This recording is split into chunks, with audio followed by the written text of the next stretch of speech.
अक्ल की दुकान। एक था रौनक, जैसा नाम वैसा रूप।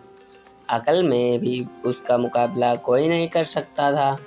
एक दिन उसने घर के बाहर बड़े बड़े अक्षरों में लिखा हुआ था, यहाँ अक्ल बिकती है। उसका घर बीच बाजार में था। हर आने जाने वाला वहाँ से जरूर गुजरता था। हर कोई वोट देखता, हंसना और आगे बढ़ जाता था। रौनक को विश्वास था कि उसकी दुकान एक दिन ज़रूर चलेगी। एक दिन एक अमीर महाजन का बेटा वहाँ से गुजरा। दुकानदार को देखकर उससे रहा नहीं गया। उसने अंदर जाकर रौनक से पूछा, यहाँ कैसी अकल मिलती है और उसकी कीमत क्या है? उसने कहा, यह बात पर निर्भर करता है कि तुम इस बात पर कितना पैसा खर्च कर सकते हो। गप्पू ने जेब से 1 रुपया निकाल कर पूछा, इस रुपए के बदले कौन सी अकल मिलेगी और कितनी?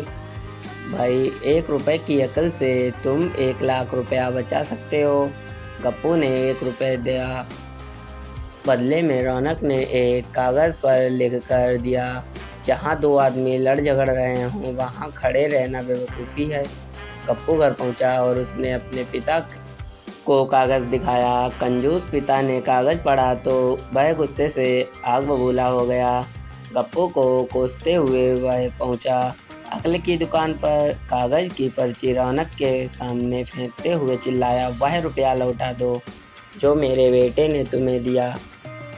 रौनक ने कहा, ठीक है, लौटा देता हूँ, लेकिन शर्म यह है कि तुम्हारा बेटा मेरी सलाह पर कभी अमल नहीं करेगा।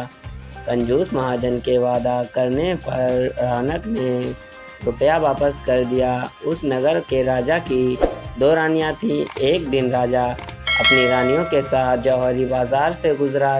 दोनों रानियों को हीरों का एक हार पसंद आ गया। दोनों ने सोचा, महल पहुंचकर अपनी दासी को बेचकर हार मंगवा लेंगे।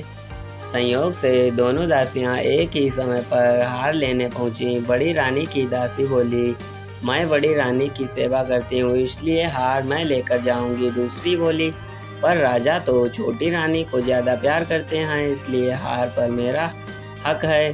गप्पू उसी दुकान के पास खड़ा था। उसने दासियों को लड़ते हुए देखा। दोनों दासियों ने कहा वे अपनी रानियों से शिकायत करेंगी।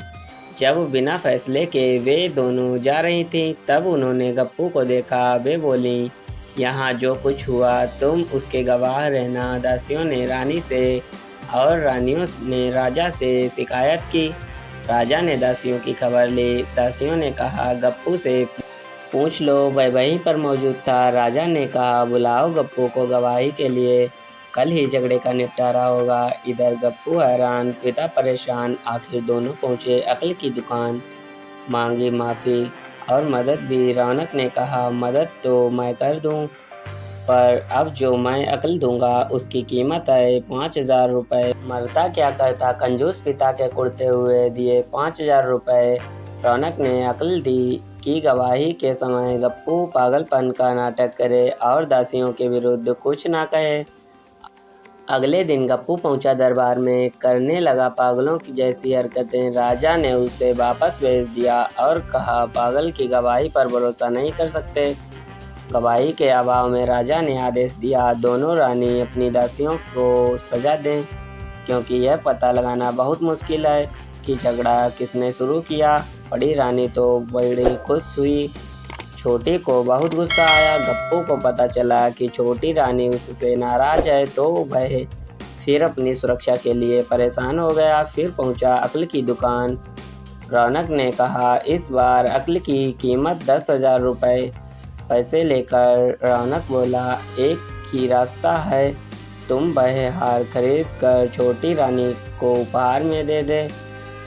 गप्पू सस्ते में आ गया, बोला, अरे ऐसा कैसे हो सकता है, उसकी कीमत तो 1 लाख रुपए है। रौनक बोला, कहा था ना उस दिन जब तुम पहली बार आए थे कि 1 रुपये की अक्ल से तुम 1 लाख रुपए बचा सकते हो। इधर गप्पू को हार खरीद कर भेंट करना पड़ा, उधर अक्ल की दुकान चल निकली। कंजूस महाजन सिर पीट कर रहे तो दोस्तों यहाँ पर कहानी समाप्त होती है। यदि हमारी कहानी आप लोगों को अच्छी लगी हो तो प्लीज़ वीडियो को लाइक शेयर और चैनल को सब्सक्राइब अवश्य कर लें। मिलते हैं फिर से कोई अगली कहानी में।